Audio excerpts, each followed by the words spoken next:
محافظ رسالت حضرت علامہ مولانا مفتی سلمان اظہری صاحب کی طرف سے اور ان کے جذبات کا خیال کرتے ہوئے یہ شعر آپ کے حوالے ہیں۔ ہماری سانسیں رواں ہیں جب تک نبی کی مدح و ثنا کریں گے، رگوں میں لہو باقی ہے جب تک صدا صدا ہم نبی کریں گے۔ زمانے کی ساری دولت انہی کے صدقے خدا نے دی ہے، ان کی عزت پہ حرف آئے تو ہم اپنی عزت کا کیا کریں گے؟ انہی کی عزت پہ حرف آئے تو اپنی عزت کا کیا کریں گے؟ اس شعر کے ساتھ محافظ ناموس رسالت کو میں آپ کے حوالے کر رہا ہوں کہ خطیبوں کے شبہ کار ہیں آپ، جہان خطابت کے مالک و تاجدار ہیں آپ۔ آئیے حضرت کا استقبال نعرہ تکبیر اور نعرہ رسالت کے پرزور آواز سے کریں۔ نعرہ تکبیر! مفتی صاحب موجود ہیں، آپ کی آواز کی بلندی یقیناً انہیں جذبہ، حوصلہ اور مزید ذوق خطابت بخشے گا۔ زوردار نعرہ لگائیں، نعرہ تکبیر، نعرہ رسالت، نعرہ حیدری، مسلک اعلیٰ حضرت علماء اہل سنت حضرت علامہ مولانا مفتی سلمان اظہری صاحب۔ لبیک لبیک لبیک یا رسول اللہ، لبیک لبیک لبیک یا رسول اللہ، لبیک لبیک لبیک یا رسول اللہ، لبیک لبیک لبیک یا رسول اللہ۔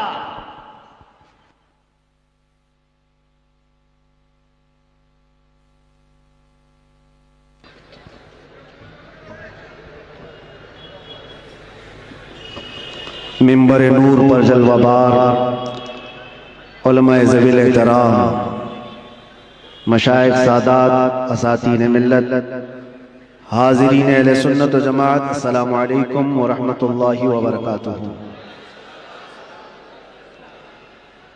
الحمدللہ الحمدللہ الحنان المنان الذي خلق الانسان وعلمه البيان، والصلاة والسلام على رسوله سيد الإنس والجان وعلى آله وأصحابه ذوي الخير والإحسان، أما بعد فأعوذ بالله من الشيطان الرجيم، بسم الله الرحمن الرحيم، قل إن كنتم تحبون الله فاتبعوني يحببكم الله ويغفر لكم ذنوبكم والله غفور رحيم، صدق اللہ مولانا العظیم۔ بارگاہ رسالت معاذ صلی اللہ علیہ وسلم میں ایک بار درود پاک کا ہدیہ پیش کریں۔ اللہم صلی علی سیدنا و مولانا محمد معدن الجود والکرم وآلہ واصحابہ الکرام وابنہ الکریم وبارک وسلم صلاة دائمة سرمدا ابدا۔ عزیزان گرامی وقار، ٹھیک ایک سال ہونے کو آ رہا ہے آپ سے ہم یہیں پر خطاب کر رہے تھے۔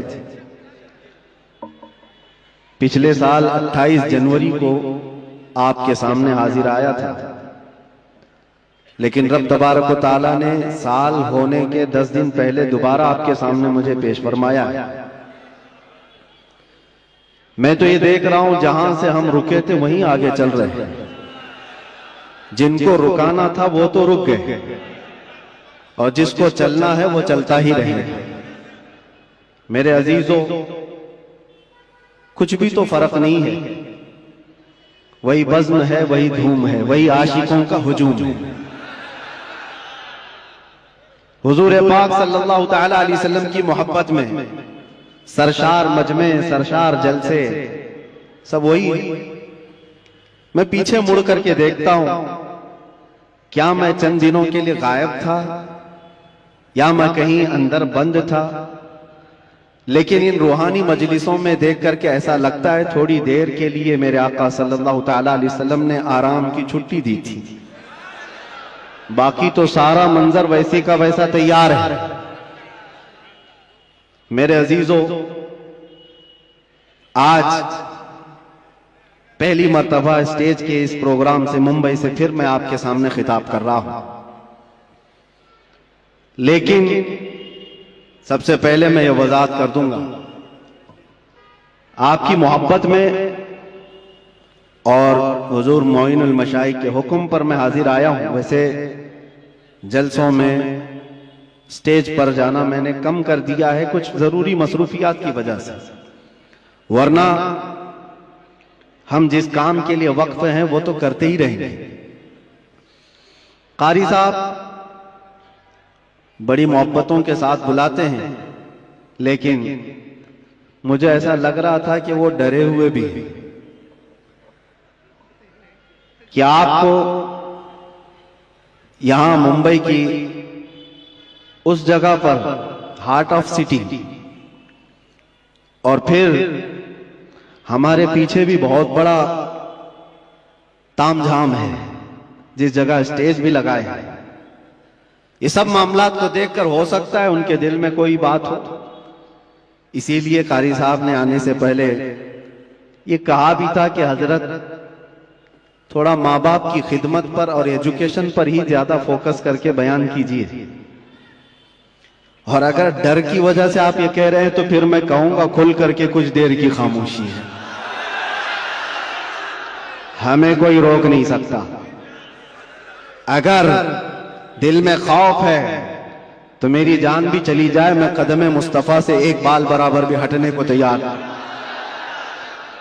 ایجوکیشن کی بات کر رہے ہو، ماں باپ کی خدمت کی بات کر رہے ہو، ہم کون سی نافرمانی کی بات کراتے ہیں، لیکن ہمارا مسلک اور ہمارا مذہب اور ہمارا زندگی کا دستور یہ ہے، انہیں جانا انہیں مانا، نہ رکھا غیر سے کام، للہ الحمد میں دنیا سے مسلمان گیا۔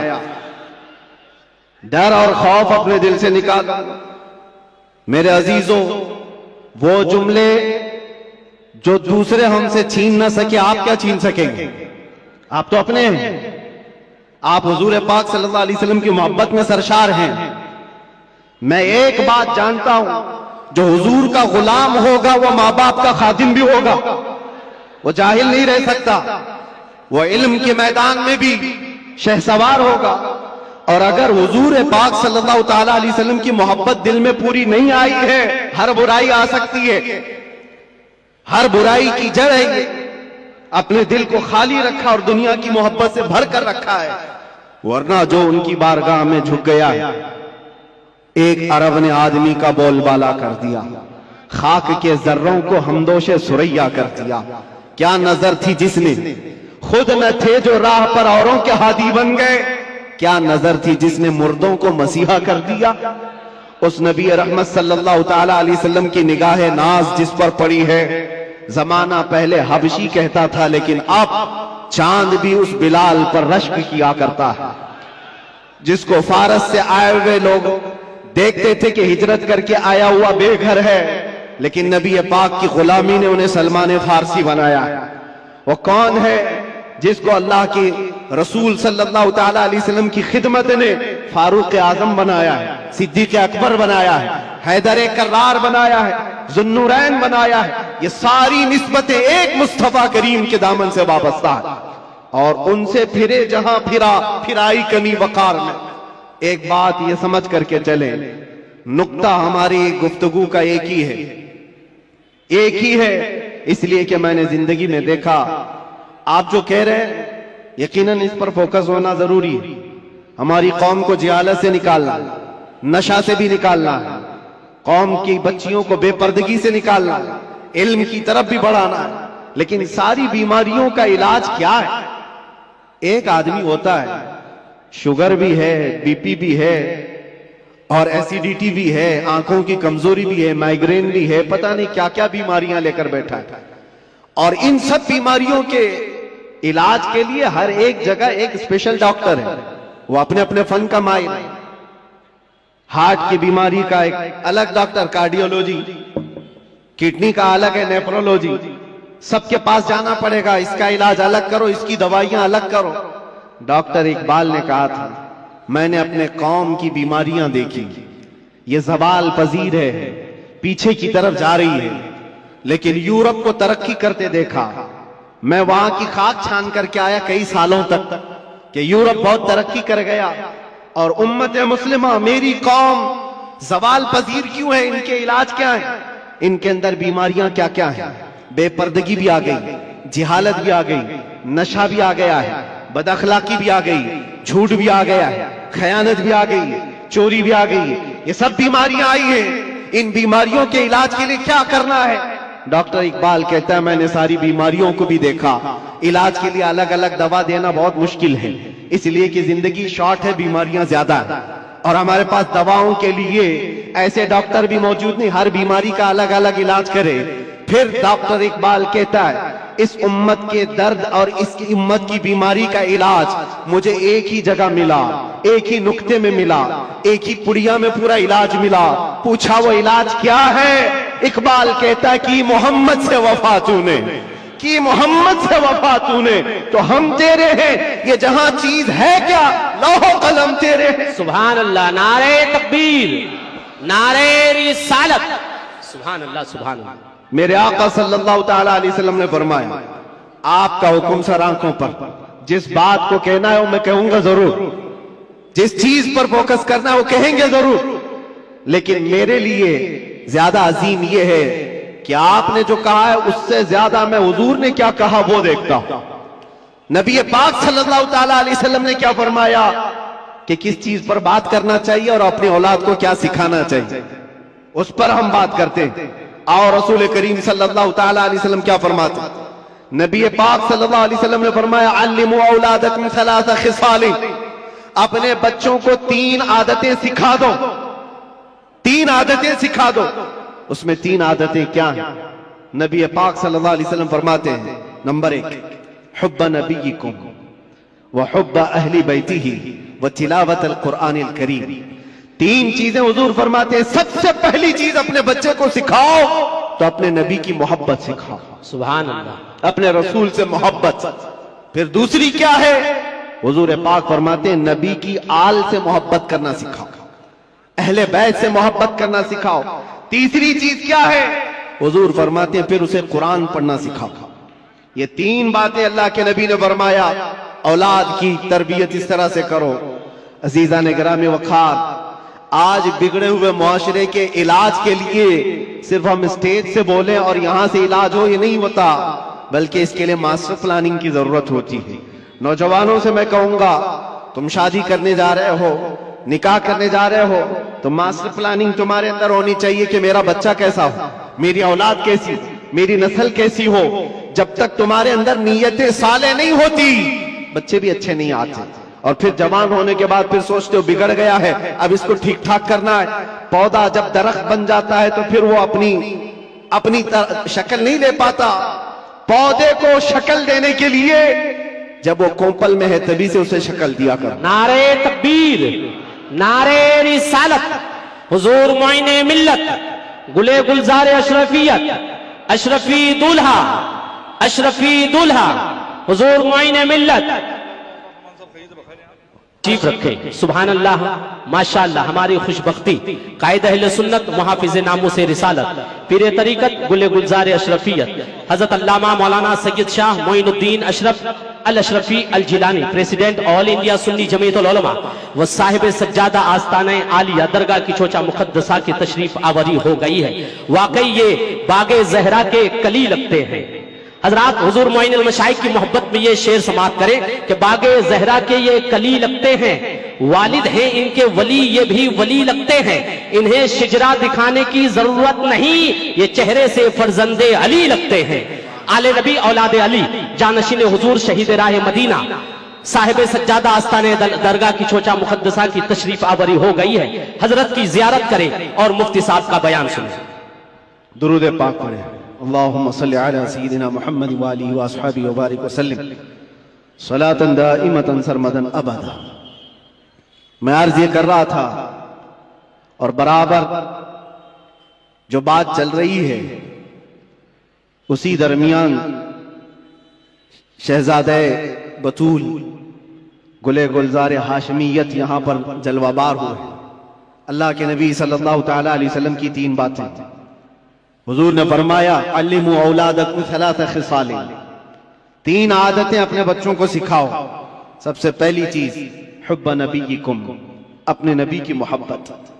دوسرے حضور فرماتے حب اہل بیت ہی، رسول کے گھر والوں سے محبت سکھاؤ، وہ تلاوت القرآن الکریم، تیسرے نمبر پر قرآن پاک کی تلاوت سکھاؤ۔ جن بچوں کو یہ تین چیزیں دی گئی ہیں میرے عزیزوں، پھر وہ جوانی میں قائد امت بن کر نکلتے ہیں، مصلح امت بن کر نکلتے ہیں۔ اور بڑے ہونے کے بعد آپ سوچتے ہو اب اس کو کیا سکھاؤں؟ ایک بات میں آپ کو بتاؤں، بچپن میں آپ نے اللہ اور اس کے رسول کی محبت اولاد میں ڈالی ہو تو بدلے میں ملتا ہے کہ جب یہ جوان ہوتا ہے اور آپ بوڑھے ہوتے ہیں، اللہ تمہاری محبت اس کے دل میں ڈالتا ہے، تمہاری محبت بدلے میں ڈالی جاتی ہے۔ بوڑھا ہونے کے بعد جو یہ چاہتا ہے کہ جوان بیٹا میری خدمت کرے، تو نے بچپن میں اگر اللہ اس کے رسول کے حوالے کیا ہوتا، آج اللہ تبارک و تعالی اس کے دل میں تیری محبت ڈال دیتا، بدلے میں ملتا ہے۔ ورنہ بڑھاپے میں تم تمنا کرتے رہ جاؤ گے، یہ وہ اولاد جن کو تم نے دنیا ہی دی۔ بچہ جب بڑھ رہا تھا، جوان ہو رہا تھا، باپ تو اتنا اس کی تربیت پر اتاولا ہے، جو مانگا لا کر حاضر کر دیا، جو کھلونا بچے نے ہاتھ رکھ دیا لا کر رکھ دیا۔ تم یہ سمجھتے ہو میرے بچے کی ہر خواہش میں پوری کر رہا ہوں، میرا بچہ تو میرا ہے۔ تمہارے خون پسینے کی کمائی کی ہر چیز تم نے بچے کے سامنے حاضر کر دی۔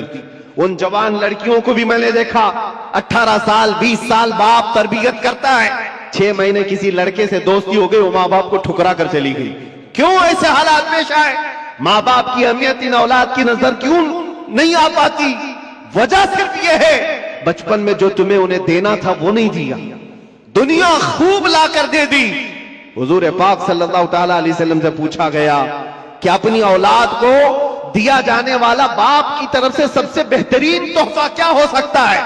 تم یہ سوچتے ہو نا، بچہ جب 6 سال کا ہوا، 7 سال کا ہوا، 8 سال کا ہوا، ہر سال اس کا برتھ ڈے کا انتظار کرتے ہو اور سوچتے ہو میرے بچے کے برتھ ڈے میں اس کو سب سے بہترین گفٹ دیتا ہوں، سب سے بہترین ہدیہ۔ بیٹی کو بھی باپ گفٹ دے رہا ہے، بیٹے کو بھی دے رہا ہے، لیکن وہ گفٹ کیا ہے، وہ ہدیے کیا ہیں؟ ہر سال تم جا کر دیکھ لو، کبھی کبھار جو بڑے لوگ ہیں کھلونوں سے اٹھ کر کے کبھی موبائل دے دیا، اس سے بھی اٹھ کر کے کبھی بائک دلا دیا، جس کو جو چاہا وہ دلاتا گیا۔ لیکن میرے عزیزوں، حضور پاک صلی اللہ تعالی علیہ وسلم کی حدیثوں کی روشنی میں اگر کہوں تو فرماتے ہیں اپنے بچے کو دیا جانے والا سب سے بہترین تحفہ باپ کی طرف سے وہ اپنے نبی کی محبت ہے، یہ سب سے بہترین تحفہ ہے۔ اچھے اخلاق و کردار تحفے میں دیا ہے تو اس نے پوری دنیا بھی دے دی اور آخرت بھی دے دیا۔ بے شک، سبحان اللہ۔ یہ چیز چھوڑ کر کے ساری دکان لا کر رکھ دو۔ ہمیں پتا ہے ہمارے بچوں کو کھلونے لیتے تو 2 دن میں پرانے ہوتے، پھر تیسرے دن وہ کھیلتے بھی نہیں۔ جتنے بھی اچھے کھلونے لا کر ان کے پاس رکھو، 4 دن کے، 5 دن کے، 8 دن کے ہیں، اس سے زیادہ کیا کھیلیں، سال بھر کھیلیں گے ٹوٹ جائیں گے۔ لیکن ان کے دلوں میں عشق رسول جو دیا گیا ہے وہ یہاں نہیں بلکہ قبر میں بھی اور حشر میں بھی وہ تحفہ کام آئے گا، سبحان اللہ، وہ کام آئے گا۔ اور اگر یہ چیز چھوڑ کر تم کچھ بھی دے دو وہ تمہارے بھی کام نہیں آئے گا۔ عزیزان گرامی اوقات، میں نے بہت سارے گھروں کے یہ معاملات محسوس کیے۔ وہ جوان بچیاں کیوں اپنے ماں باپ کو ٹھکرا رہی ہیں؟ وہ جوان لڑکے کیوں اپنے ماں باپ کو غیر اہم سمجھتے ہیں؟ 4 دن کی دوستی کر کے دوست کو اہمیت دینے لگ جاتا ہے لڑکا، یہ کہتا ہے یہ میرا دکھ سکھ کا ساتھی ہے۔ تیرا باپ کیا تھا پھر؟ تیری ماں کیا تھی جو 9 مہینے درد سنبھال کر کے تجھے اٹھا کر چلتی رہی؟ قرآن کہتا ہے جس ماں کے بارے میں کہ وہ وضعته کرہا، وہ تمہیں ایسی تکلیف میں جنم دی ہے۔ پتہ ہے حکیموں نے کہا ہے موت کے وقت 40 ہڈیوں سے روح نکل جاتی ہے تب آدمی مرتا ہے، لیکن بچے کی ولادت کے وقت ماں کی 39 ہڈیوں سے روح نکل چکی ہوتی، وہ اس قدر درد دے کر کے بچے کو جنم دیتی ہے۔ 9 مہینے وہ بوجھ اٹھا کر چلتی ہے اور اس ماں کو ٹھکرا کر کے چلا جائے بندہ اور اس کی اہمیت نہیں سمجھے۔ اور ماں اگر رات کو پکارے کہ بیٹا کہاں اتنی دیر سے کیوں نہیں آیا تو اس کو برا لگنے لگ جاتا ہے۔ یہ کیا جگ جگ چلتی رہتی ہے ماں باپ کی، باپ کے سامنے بیٹھنے کو یہ تیار نہیں۔ اور وہ لڑکے جو اس کے کچھ نہیں لگتے، بس عیاشی کی طرف بلاتے، ان کے ساتھ پوری رات گپے لگائے۔ ماں باپ کیوں اچھے نہیں لگتے؟ ماں باپ کے ساتھ وقت کیوں خراب لگنے لگتا ہے؟ اس سب کا کارن ایک ہے، قصور ان بچوں کا نہیں ہے، ان کے ماں باپ کا ہے جو تربیت میں کمی کیا۔ قیامت کے دن جانتے ہو یہ بچے اپنے ماں باپ کے خلاف مقدمہ کریں گے، مقدمہ کریں گے، اللہ تعالیٰ سے یہ کہیں گے کہ مولا ہمارے ماں باپ کو دکھا، وہ کہاں ہیں؟ پوچھا جائے گا کیوں؟ کہ ہم اپنے پیروں سے انہیں روندنا چاہتے ہیں، ہم اپنے پیروں سے انہیں روندنا چاہتے ہیں۔ پوچھا گیا کیوں؟ کہا آج ہم جہنم میں جا رہے ہیں تو اس کی وجہ ہمارے ماں باپ ہے، انہوں نے ہماری تربیت نہیں کی، ہمیں خوف خدا نہیں دکھایا، ہمیں حب رسول نہیں سکھایا۔ تم کھلونے دلا کر کے ان کو گھر پراپرٹی دے کر کے تب بھی پھنسے جاؤ گے، وہاں پر پھنس جاؤ گے۔ بچے ہو تو کیسے ہو؟ میں ایک بات بتاتا ہوں میرے عزیز، نجم الدین عراق کا ایک گورنر ہے، گورنر پورے علاقے کا گورنر ہے، شادی نہیں کیا، 30 سال سے بھی زیادہ کی عمر ہو گئی، اور بڑے بڑے رشتے آتے تھے، بادشاہوں کے بیٹیوں کے رشتے، وزیر الملک کی بیٹی کا رشتہ، سب ٹھکراتا رہتا ہے، مجھے نہیں چاہیے۔ عمر نکلتی جا رہی ہے، بھائی تھا، بھائی آ کر کے کہتا ہے بھائی صاحب کوئی تو لڑکی پسند کر لو، نکاح کر لو۔ کہا نہیں میرے لائق دکھتی ہی نہیں ہے۔ کہا کیسی چاہیے تم کو؟ سلجوق خاندان کی بیٹی، وزیر الملک کی بیٹی، اتنے اعلیٰ خاندان کی لڑکیاں تو تجھے بتا رہا ہوں۔ کہا نہیں مجھے میرے لائق کی ملتی نہیں۔ کہا کیسی چاہیے؟ تمہارا کرائٹیریا کیا ہے، ریکوائرمنٹ کیا ہے؟ نجم الدین نے کہا میں چاہتا ہوں مجھے ایسی بیوی ملے جو میرا ہاتھ پکڑ کر جنت میں لے جائے۔ سبحان اللہ۔ دوسری چیز میرا کرائٹیریا یہ ہے ایسی بیوی ملے مجھے جو مجھے دنیا سے بیزار کرے اور اللہ کی طرف لے جائے۔ تیسری چیز مجھے ایسی چاہیے کہ اس سے پیدا ہونے والا بیٹا ایسا ہو جو بیت المقدس کو آزاد کرائے۔ سبحان اللہ، سبحان اللہ۔ قبلہ اول مسلمانوں کا اس وقت یہود و نصارہ کے ظالم ہاتھوں میں تھا۔ نجم الدین نے یہ سوچا اور شادی کرنے کو تیار نہیں۔ ظاہر سی بات ہے ایسے کرائٹیریا کی لڑکی ڈھونڈنا بھی مشکل ہے، ملے تو کہاں ملے۔ شادی نہیں کرنا۔ ایک دن تقریر کی جامع مسجد میں، وہاں کے بہت بڑے بزرگ تھے، ان کے پاس بیٹھا تھا، مغرب کے بعد درس دے رہے تھے شیخ، علاقے کے شیخ اعظم۔ اچانک پردے کے پیچھے سے ایک خاتون کی آواز آئی، حجاب میں تھی۔ شیخ نے پوچھا کون ہے؟ لڑکی نے اپنا نام بتایا، ست الملک ہوں۔ ایک فقیر خاندان کی لڑکی تھی۔ تو آپ جلال میں آئے، بزرگ جو شیخ اعظم ہے فرماتے بیٹی تجھے ہو کیا گیا ہے؟ میں نے آج اتنا بڑا رشتہ بھیجا تھا تو نے ٹھکرایا۔ اس لڑکی نے کہا میرے لائق نہیں تھا۔ پوچھا تیرے لائق نہیں تھا تو چاہتی کیا ہے؟ وہ پردے کے پیچھے سے کہتی ہے میں چاہتی ہوں مجھے ایسا دولہا ملے جو میرا ہاتھ پکڑ کر جنت میں لے جائے۔ سبحان اللہ، سبحان اللہ۔ اور میں یہ چاہتی ہوں ایسا شوہر ملے جس سے پیدا ہونے والا بیٹا بیت المقدس کو آزاد کرائے۔ سبحان اللہ۔ نجم الدین اسی محفل میں بیٹھا ہوا، کہا میری سوچوں سے پوری سوچ ملتی ہے اس خاتون کی جو پردے کے پیچھے۔ اٹھا اور شیخ سے کہا حضور کیا میری سگائی یا میری منگنی اس لڑکی سے آپ کرا سکتے ہیں جو پردے کے پیچھے؟ بزرگ نے فرمایا تو دیکھا ہے اس کو؟ کہا مجھے ضرورت نہیں۔ کہا تو جانتا ہے اس کا خاندان؟ کہا وہ بھی مجھے ضرورت نہیں، اس کی نیت میرے لیے کافی، جو میری نیت ہے وہ اس کی نیت ہے۔ شیخ نے فرمایا نجم الدین تو علاقے کا گورنر ہے اور وہ اس محلے کے سب سے فقیر خاندان کی لڑکی ہے، کہاں میچنگ ہوگی؟ نجم الدین نے کہا پھر بھی مجھے چلے گا۔ وہ مغرب کے بعد بیٹھا، عشاء سے پہلے اسی مسجد میں نکاح بھی ہو گیا، سبحان اللہ۔ اسی رات کو بدائی بھی ہو گئی۔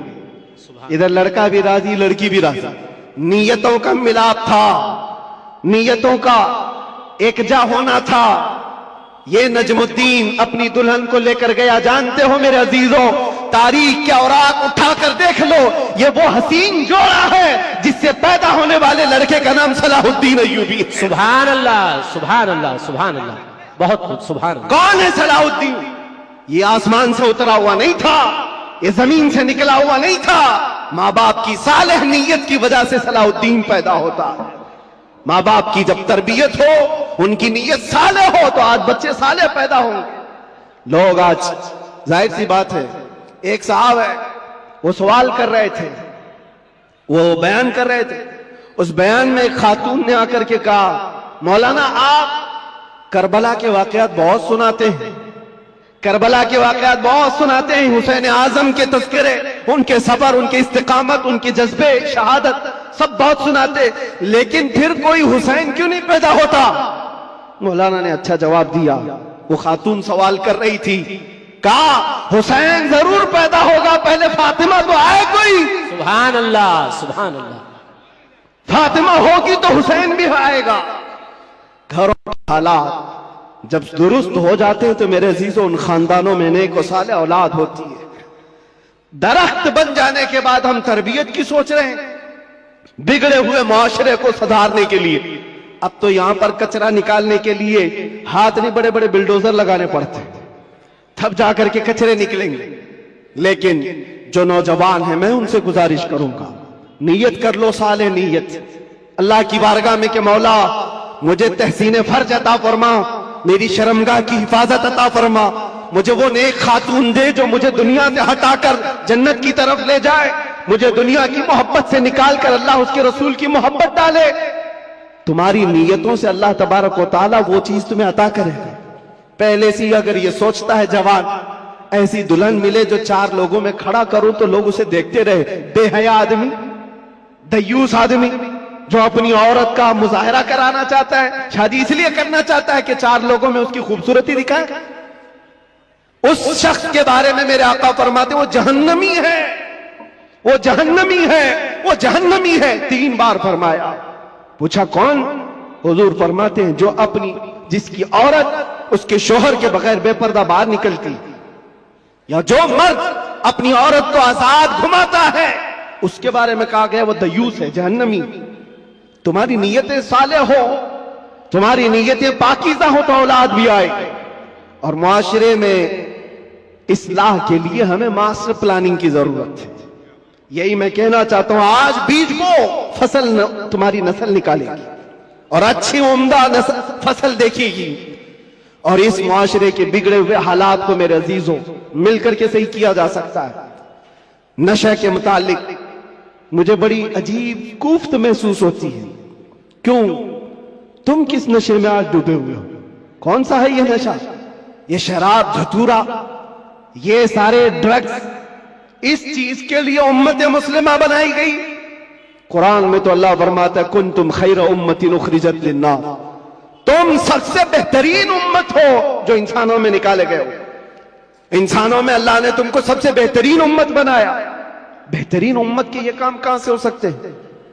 بڑے بڑے ڈرگ ڈیلر, خریدنے والے بھی, بیچنے والے بھی, کرنے والے بھی, دیدہ و دانستہ دنیا نے تمہیں اس کام پر لگایا ہے جان بوجھ کر کے, کیونکہ مجھے پتا ہے میں وہ ساری منزلیں طے کر کے آیا ہوں, ساری چیزیں دیکھ کر کے آیا ہوں, کہاں سے یہ لیک ہوتا ہے, کہاں سے یہ ساری چیزیں آتی ہیں, کون کون لوگ سپورٹ کرتے ہیں, کون کون لوگ کھڑا کرتے ہیں, پیسے کون دیتا ہے, مال کون دیتا ہے, بچاتا کون ہے, یہ سب پتا ہے. یہاں کھل کر کے میں اس چیز پر نہیں اظہار کرنا چاہتا. جیلوں کے اندر میں نے دیکھا ہے پوری کی پوری جماعت, یہ سارے کے سارے جو راکٹ چلتے ہیں اندر سے بھی چلتے ہیں. حیرت کی بات ہے ایک چھوٹی سی پن نہیں آ سکتی تھی وہاں پر, لیکن نشہ آ جاتا ہے. کون لاتا ہے, کیسے آتا ہے؟ اب اس کی تو ہر ایک کو اندازہ ہونا چاہیے. جب شہر کا منصف ہی چور ہو, جب حاکم ہی غدار ہو, تو پھر یہ ہم امید نہیں کر سکتے کہ وہاں پر اچھی فصل نکلے گی. شیخ سعدی نے صحیح چیز ہے لذت آشنائی. سبحان اللہ, سبحان, نعرے چیز ہے, نعرے رسالت.